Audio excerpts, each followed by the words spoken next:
Evening, everyone, and welcome to EUROGEN's webinar programme.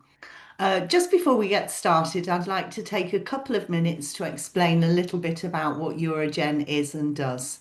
Well, EUROGEN is one of 24 European reference networks that were created by the European Commission in 2017, and they all collaborate across different medical fields to help patients with rare diseases. EUROGEN deals with patients with rare urorectogenital diseases, all with conditions that need highly specialised surgery, so where the expertise is rare. And we're currently 57 hospitals collaborating in 20 different member states. And our aim is to deliver quicker specialist evaluation and more equitable access to high quality diagnosis, treatment and care for patients with rare urogenital diseases and complex conditions. So some of our activities, well, I do hope that you saw at the beginning, we have a new IT platform called the Clinical Patient Management System that's been upgraded recently, and we'd be delighted to be able to use it. If you contact us, it's relatively straightforward and easy, should take you about half an hour. You can upload securely medical information and have a discussion with some of the experts in our network. Feel free to get in touch via our website, but we'd love to test the new IT system. We also collaborate writing clinical guidelines together, other training and education activities. We have a patient registry where we're gradually starting to increase the number of patients in it. And then finally, we've written a fantastic book on rare and complex urology published by Elsevier with the latest scientific evidence-based knowledge of the whole network. Turning to this evening's webinar, we're going to talk about state-of-the-art treatment in stage 2 testicular germ cell tumours. And we have here with us this evening, it's a great honour to have Dr. Arnout Alberts. He is a urologist at the Erasmus Medical Center in Rotterdam in the Netherlands. And stage 2 testicular germ cell tumours present a critical therapeutic challenge that needs a precise and individualized treatment approach if we're going to maximize cure rates and minimize long-term morbidity. So this webinar is an in-depth update on the latest advances in the management of stage 2 testicular germ cell tumours. It's also eligible for EACMA accreditation points if you attend the webinar live and fill in the survey within 2 weeks. So without further ado, really looking forward to hearing from you, Arnout, and thank you so much for sharing your expertise with us. So hopefully everything works fine right now. Thank you very much, Michelle Parmida, for the introduction. As said, my talk will be on the treatment of clinical stage 2 testicular germ cell tumors. I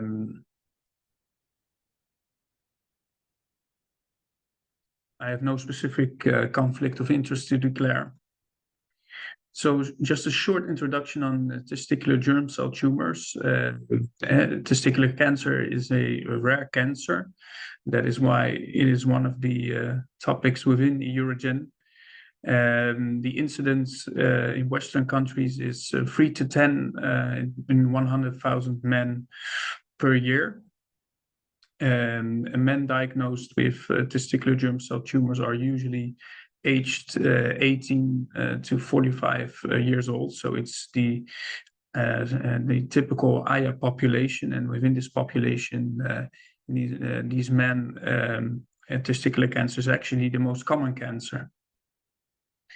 Approximately half of testicular germ cell tumors are non-seminoma of non-seminoma subtype, usually in the age of 20 to 30 years, whereas in the other half are seminomas, usually within the age range of 30 to 40 years. In case of seminomatous testicular germ cell tumors, 20 to 25% of cases have metastases at diagnosis, as compared to 1/3 to 45% in the non-seminoma cases. So as I've said, there we have the seminoma subtype and the non-seminomatous germ cell tumors, and this is actually a group with specific histological subtypes. That is the yolk sac tumor, choriocarcinoma, teratoma, and embryonic cell carcinoma. The diagnostic workup of these testicular germ cell tumors exists of a clinical examination followed by ultrasound. Tumor marker measurement is very important in the diagnostic workup. A CT scan is performed of the thorax and abdomen. And before treatment is applied, usually semen cryopreservation is offered in those men who have a child wish or a future child wish, because the treatments obviously can impact the fertility. And then a radical orchiectomy is performed, and this is a surgical procedure removing the testicle with the tumor inside, together with the spermatic cord through an incision in the groin. Staging of these testicular germ cell tumors can be done either by the AGCC classification or the Royal Marsden classification.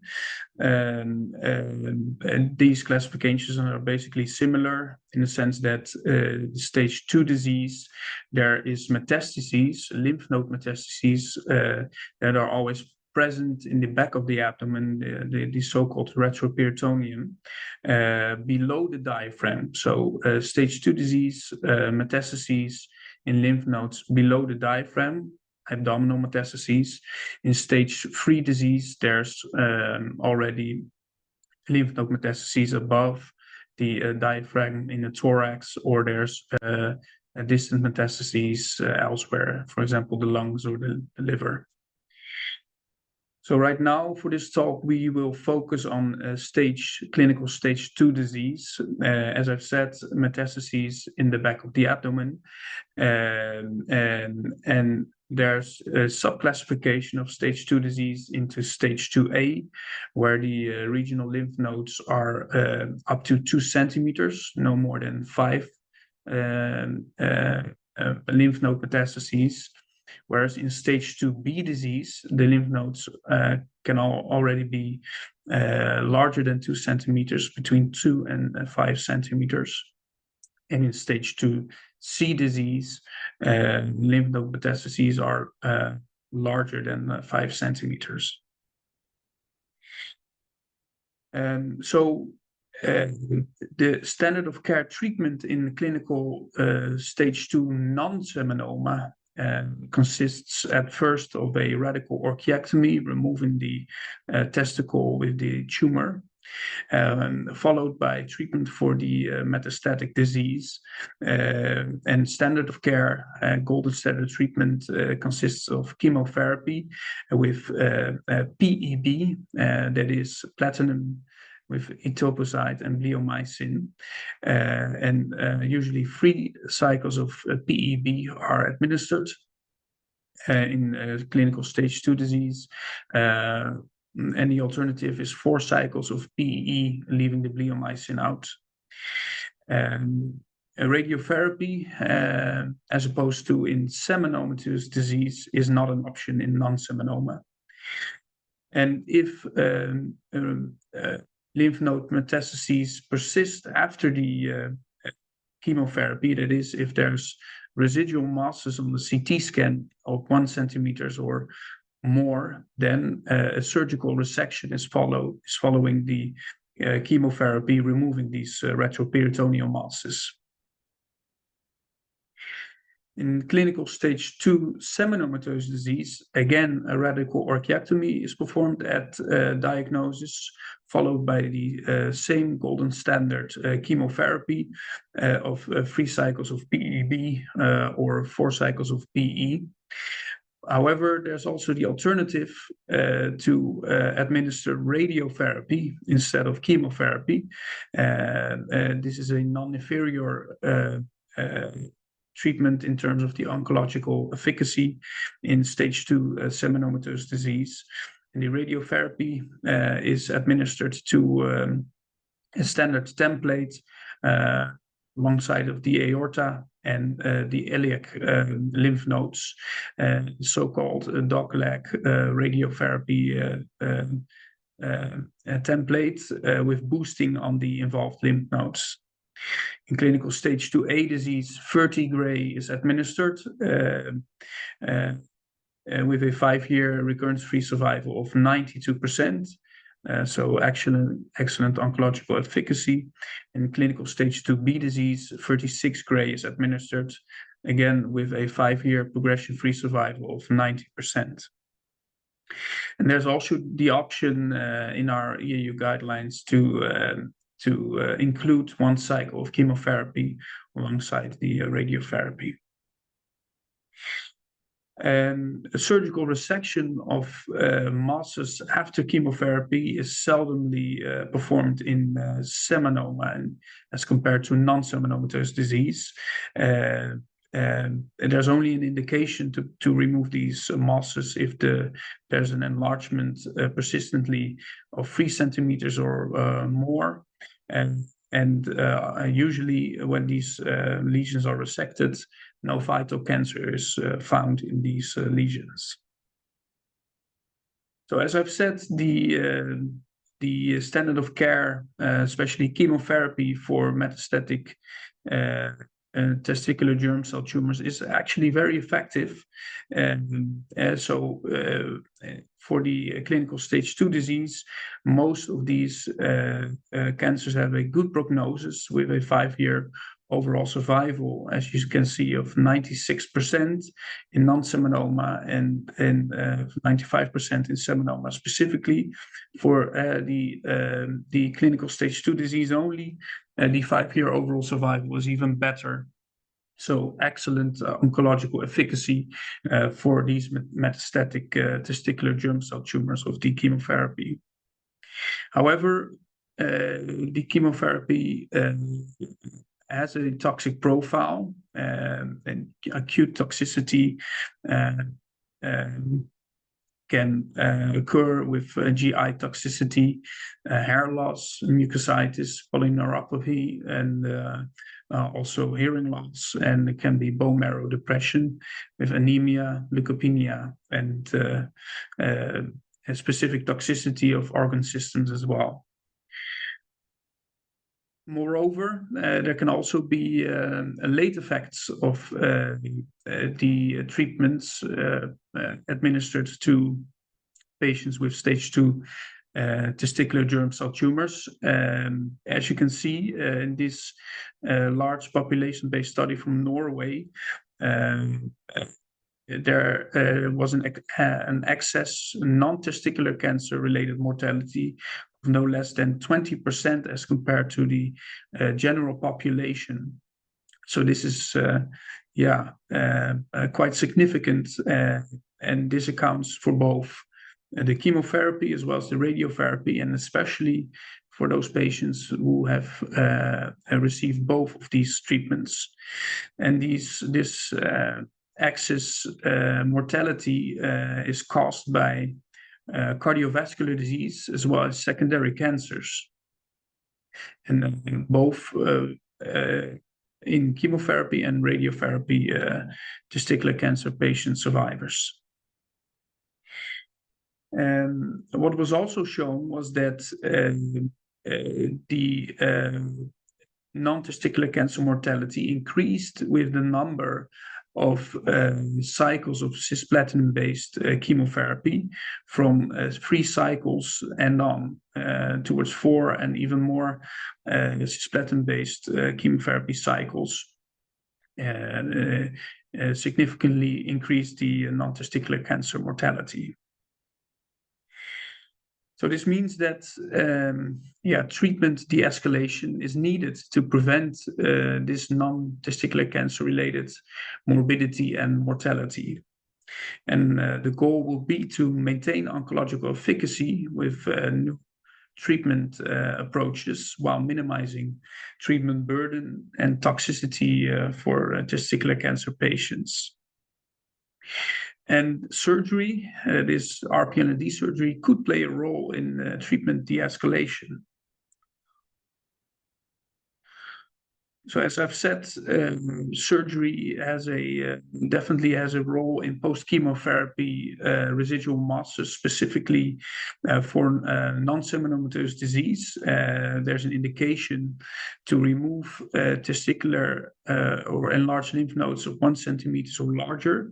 Not only those enlarged lymph nodes, but during these surgical procedures, we remove all lymph nodes within specific templates. And if we perform such RPLND, that is retroperitoneal lymph node dissection surgery, in 6 to 10% of the cases in those patients who have already received chemotherapy, we still find vital cancer in these enlarged lymph nodes.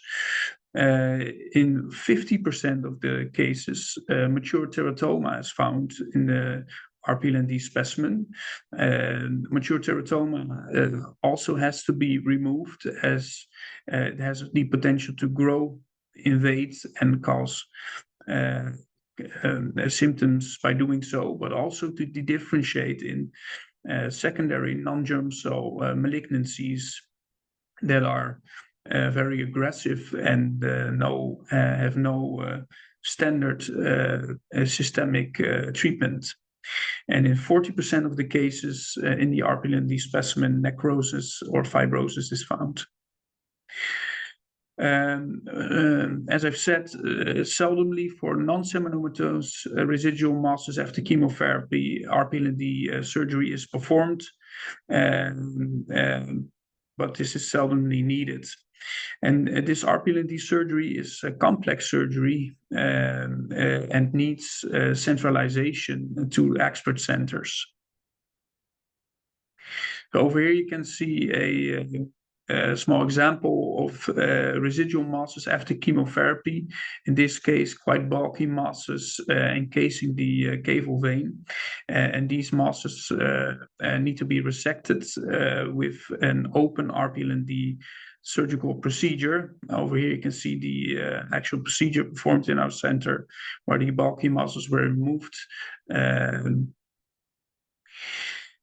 But these open surgical procedures are obviously are burdensome for the patients, and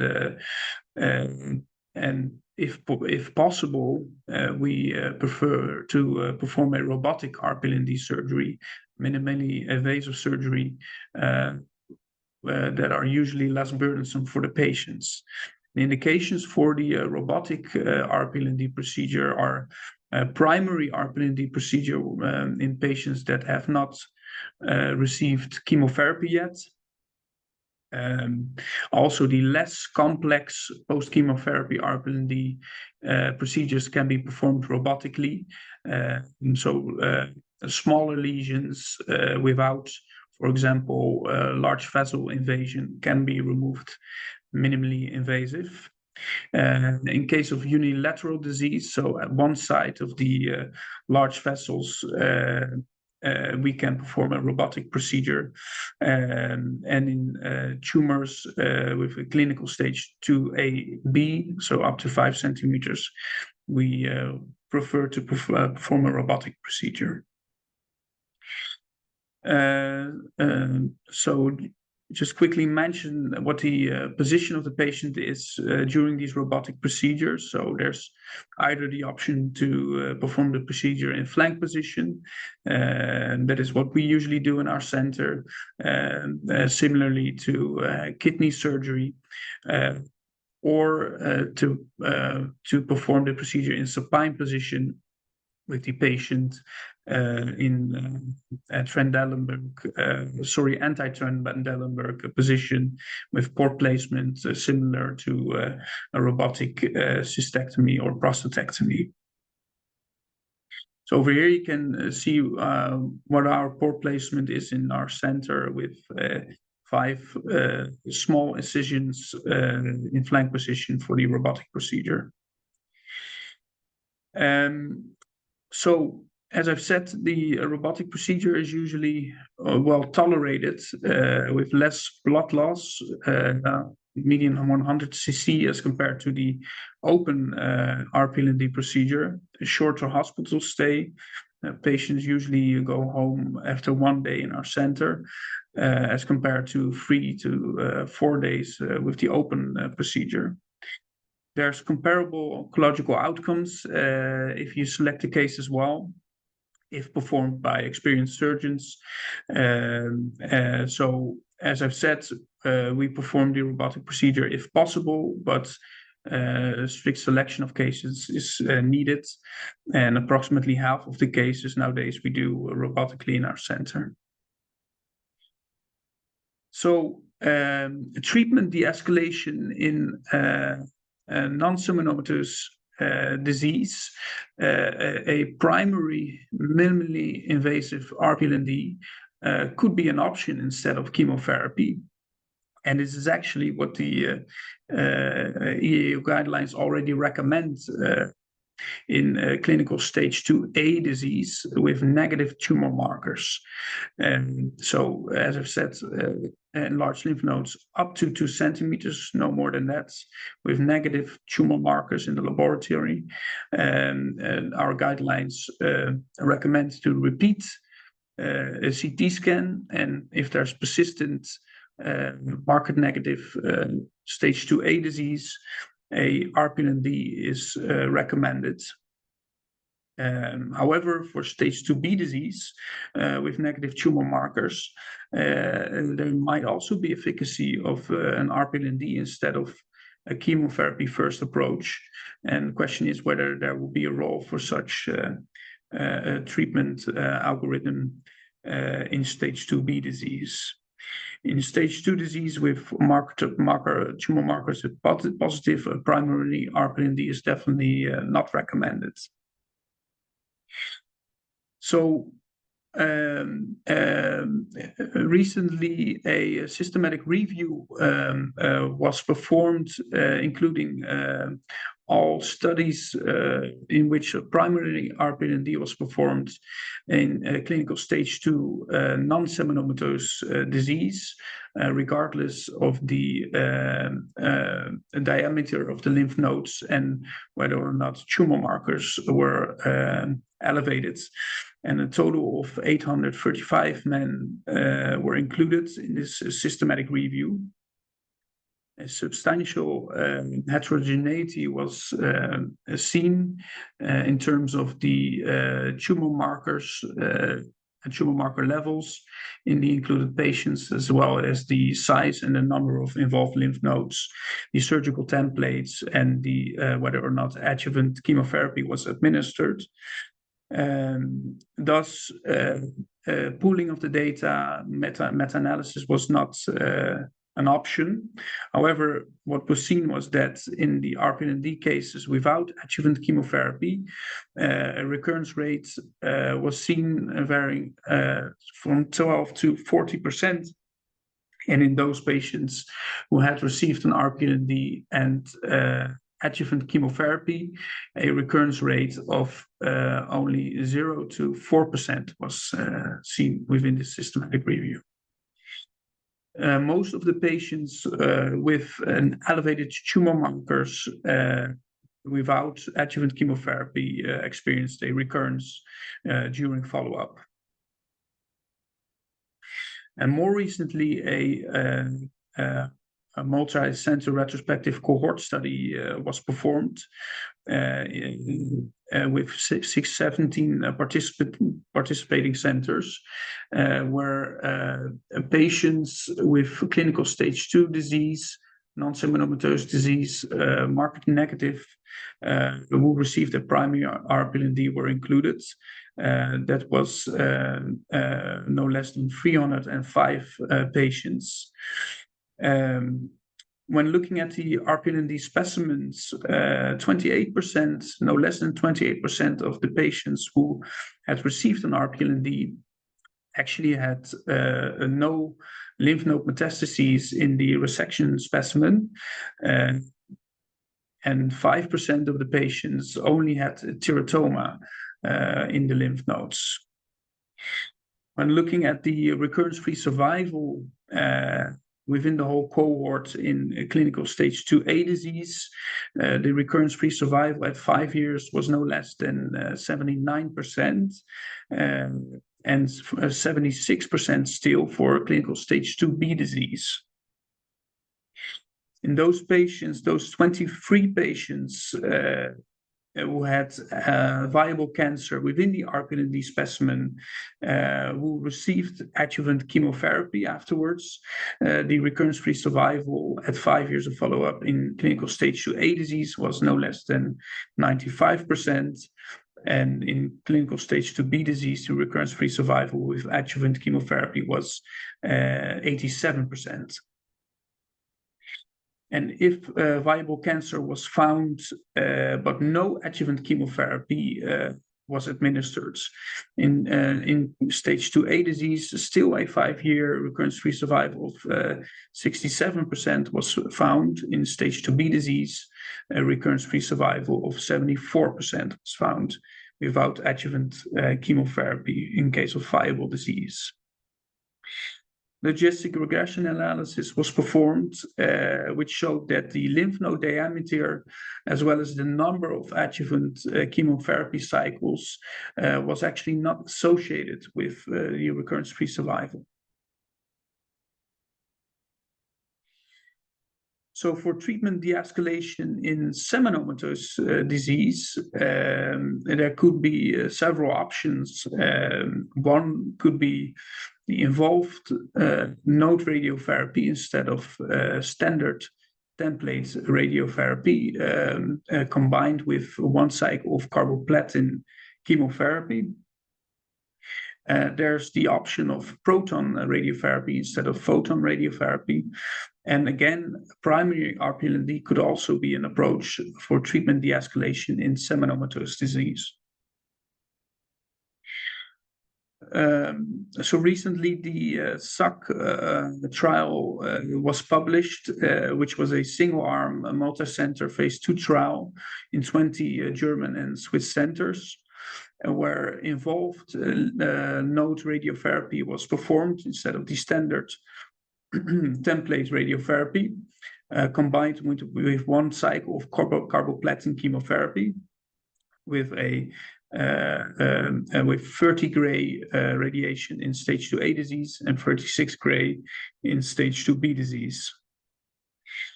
A total of 116 patients were included. 40% had stage 2A disease and 60% had stage 2B disease. And the 3-year progression-free survival with a median follow-up of 4.5 years was 94%. Grade 3 toxicity was seen in 8% of the patients. Our guidelines committee conclude that up to now we lack the sufficient evidence to routinely advise involved node radiotherapy with carboplatin instead of the standard template that we recommend currently. And then there's the option, as I've said, of proton therapy. And proton therapy usually causes a dose reduction to the organ at risk as compared to the standard photon radiotherapy. And less toxicity is to be expected with proton therapy with maintained oncological efficacy. And nowadays in the Netherlands, we offer patients aged up to 50 years proton therapy instead of photon radiotherapy in three specific sites. Up to now, we lack follow-up data of seminoma patients who have received proton radiotherapy. So there's no evidence yet, but we do prospective data registration, and hopefully we will have sufficient evidence in some years from now. So recently, several small phase 2 trials on primary RPLD in stage 2 seminomatous disease have been published. For example, the prime test study from Düsseldorf and the Cotrim study from the University Hospital of Köln, as well as the SEMSTREM, a trial from the States. A specific systematic review published this month in European Urology was performed, including all these patients, 296 patients with clinical stage 2A/B marker negative seminoma. And more than 90% of these patients had small volume disease, that is, enlarged lymph nodes up to 3 centimeters. 80% of the procedures were performed with open laparotomy, RPLD surgery, and 20% of the procedures were performed robotically. Actually, 7% of patients with stage 2A/B seminoma who received an RPLD did not have a metastasis in the RPLD specimen, which means that chemotherapy as well as radiotherapy would have been over treatment. Up to 5% of patients have a non-seminoma component within the lymph nodes, whereas the primary tumor was a seminoma. And radiotherapy in these patients would have been the wrong treatment. So the pooled recurrence rate in these 300 patients was 16%, with a median follow-up of 33 months. And almost all recurrences were seen within the first 2 years. Those patients who received who had a recurrence obviously received salvage chemotherapy, and 8% of patients within the cohort received adjuvant chemotherapy after the RPLD, depending on the study protocol. All patients with a recurrence were cured with salvage chemotherapy. The RPLD grade 3 complication rate was varying between 5 and 12%, and more than 90% of patients receiving the RPLD had preserved antegrade ejaculation. So there's this exciting new blood-based biomarker in microRNA, that is the microRNA 371, with a high sensitivity as well as specificity in testicular germ cell tumors, specifically for the primary tumor. And the question is whether microRNA 371 is also has a diagnostic accuracy in terms of vital cancer in the RPLD specimen. And a recent meta-analysis was published, including 9 studies and a total of 603 patients who received an RPLD and a microRNA 371 test beforehand. And there was a pooled sensitivity of 76% for vital cancer other than teratoma in the RPLD specimen, and a pooled specificity of no less than 97%. In the pre-chemotherapy setting, again, similar sensitivity and specificity,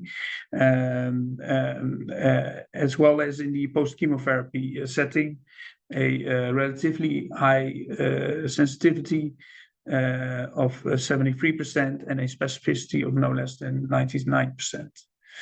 Thus, microRNA is a relatively sensitive and highly specific marker for the prediction of vital cancer in RPLND specimen. And the question, however, is how to use this microRNA in clinical decision making. That is, are we going to abort the RPLND in case of predicted vital cancer in the resection specimen? And a limitation is also the lack of availability and standardization of the microRNA test. So in conclusion, standard of care treatment, that is chemotherapy and radiotherapy in clinical stage 2 testicular germ cell tumors, is very effective, as a very high oncological cure rate. However, the standard of care treatment increases the non-testicular related morbidity and mortality in testicular cancer survivors. De-escalation of treatment is therefore needed, preferably while maintaining the oncological efficacy. A primary robotic, minimally invasive RPLND could play a role in treatment de-escalation if performed within expert centers. In non-seminoma stage 2 disease, a primary RPLND in marker-negative disease, stage 2A as well as stage 2B, low-volume disease, has a recurrence-free survival of no less than 80%. Vital cancer within the resection specimen is found in 70% of these patients, and then the recurrence-free survival shifts, but still maintains approximately 70%. And then there's the option to administer adjuvant chemotherapy, max of 2 cycles platinum-based chemotherapy. However, this means overtreatment in 70% of patients, and we currently lack the tools to apply a risk-based strategy and to select those patients that really need the adjuvant chemotherapy. In seminomatous disease, proton therapy is an exciting alternative for the standard photon radiotherapy to reduce the toxicity. Again, primary robotic RPLND in marker-negative stage 2A and low-volume stage 2B disease has a recurrence-free survival of 80%. Vital cancer is found in more patients actually in the seminomatous disease as compared to non-seminomatous disease. And we lack evidence to apply optional chemotherapy in these patients, and as well as the tools to apply a risk-based strategy for adjuvant chemotherapy. And actually, the AUA and the NCCN guidelines now include the primary RPLND as a treatment strategy in stage 2 seminomatous disease, and probably the EAU guidelines will follow soon. So that was my final conclusion, and I would be happy to answer your questions. Yes, thank you very much. If you stop sharing, then you will be able to see the Q&A section, I believe. Yeah, great. So the Q&A is still empty for the attendees. Thank you for joining. You can type in your questions in the Q&A section, like I mentioned. It's in the bar down below. It has a question mark icon on it. What you can also do is raise your hand if you have a question, because then I can open up your microphone and then it will be more dynamic discussion. So please feel free to type in your questions in the Q&A section if you have any. In the meantime, I would like to mention that the webinar has been recorded, so I will be sending the link for the YouTube channel tomorrow via email for everyone who registered for the webinar, so you will be able to watch it back. And for the live attendees, if you fill in the post-webinar survey, you will receive an EACME certificate after 2 weeks as well. So whilst we wait for the questions, I can see that somebody has raised the hand, so I will open up your microphone and then you can ask the question.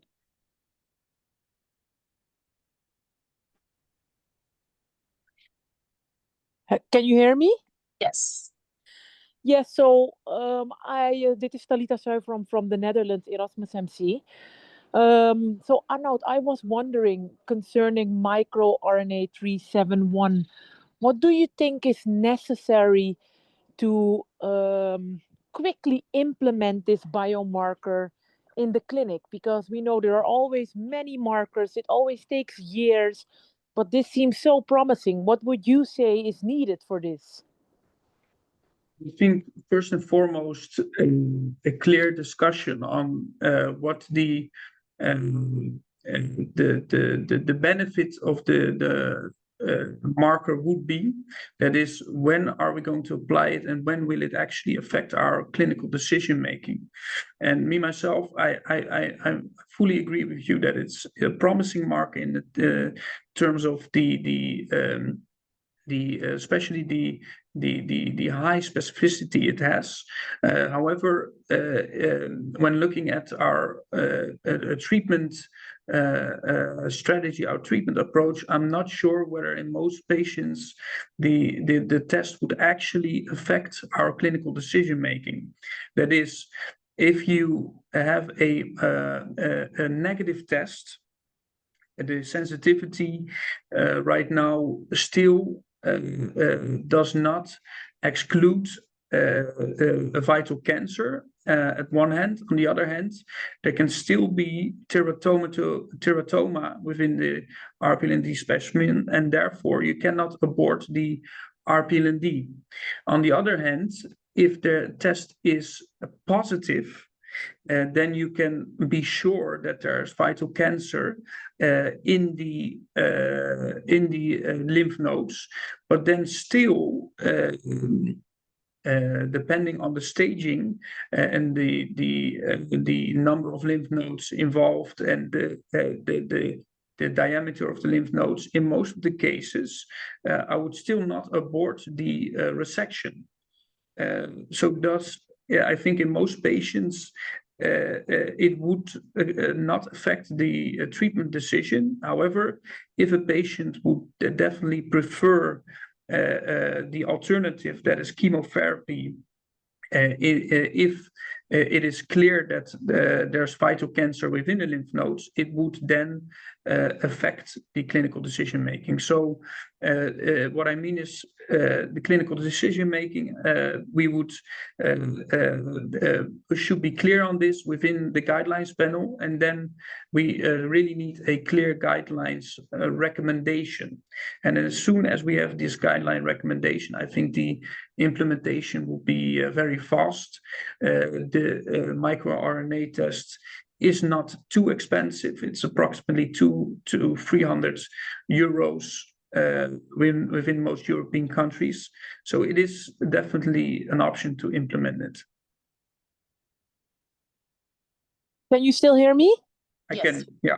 Yeah, so I was wondering, of all the attendees that are the attendings, does anybody use this, or is it already in the tumor board discussions implemented? Is there any experience in any of the attendees using microRNA? Good question. You can answer that by typing in the questions Q&A section. While we give people the chance to do that, I see that there is a question in the meantime from somebody. Yeah, so I think that there's a question of Nabila Talat, and I will repeat it. If I interpret it right, the question was basically what are the costs, and could this be an obstacle to implement the test? And as I've said, at least I know the situation in most European countries, the cost will be approximately 200 to 300 euros. So this is not terrible.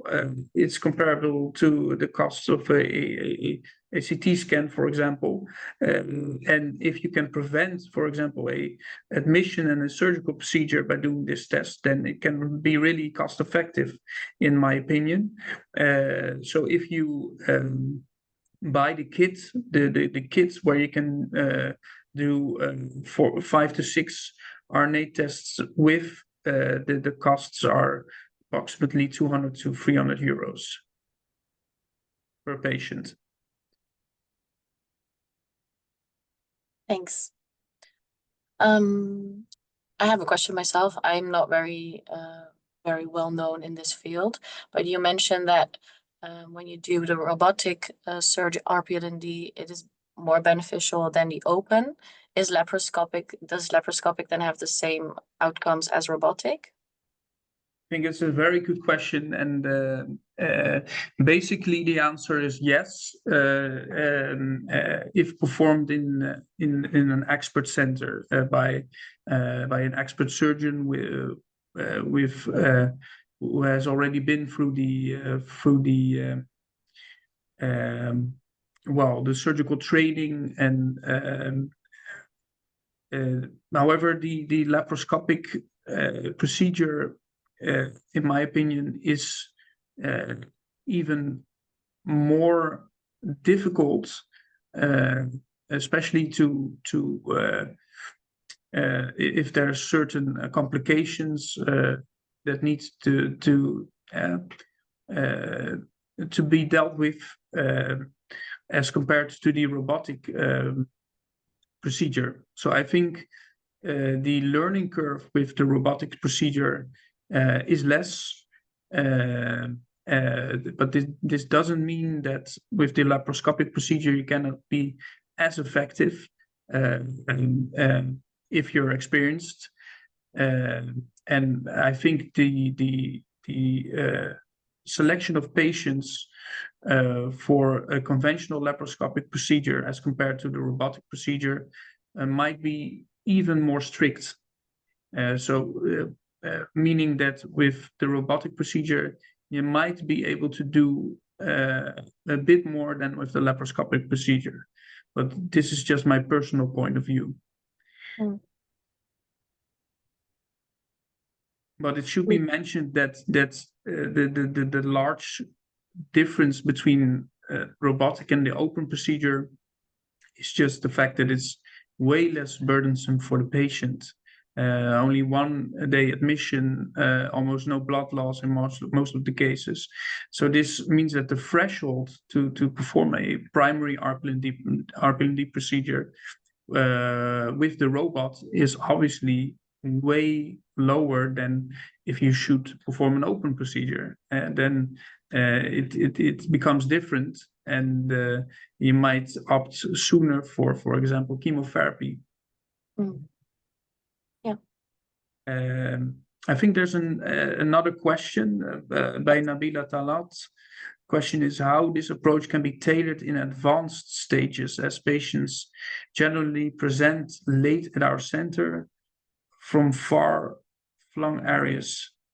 Yeah, indeed. So I think it should be mentioned, Nabila, that what I've now presented is really tailored towards stage 2 disease, stage 2A, stage 2B disease. So lymph nodes only under the diaphragm, only up to a maximum of 3 to maximum 5 centimeters. And everything that is more high volume disease, larger lymph nodes, more distant metastases, that is just disease where there's a chemotherapy first approach. this should be mentioned. And obviously, a surgical resection can have its place after the chemotherapy is administered. So in patients who present late in advanced stages, chemotherapy is the golden standard treatment, and luckily we have this effective treatment in these patients. Yes, thank you. No further questions came in, so I believe that we can that we have come to the end of the webinar. So thank you very much for presenting, and thank you to the attendees who were here live. As mentioned before, I will send the link for the recording, so if you would like to watch it back or note down the articles that were mentioned, then you can do that. So yeah, thank you so much, and I wish you all a very nice evening. Bye-bye.